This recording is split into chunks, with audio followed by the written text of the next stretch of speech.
Welcome to Sweet Life Beat Life. We hope this video helps. You start by confirming prerequisites so the connection workflow succeeds. Make sure Vscode is installed and updated.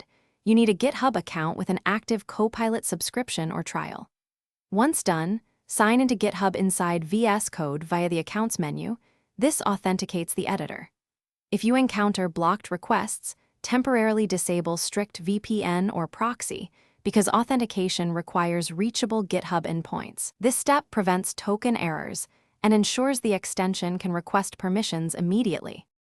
Next, you install and configure the Copilot extension so suggestions appear.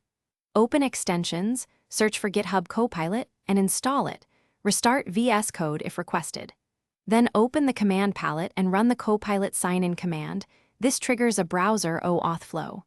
You must grant the listed scopes so the extension can access completions and settings, otherwise it will remain disabled.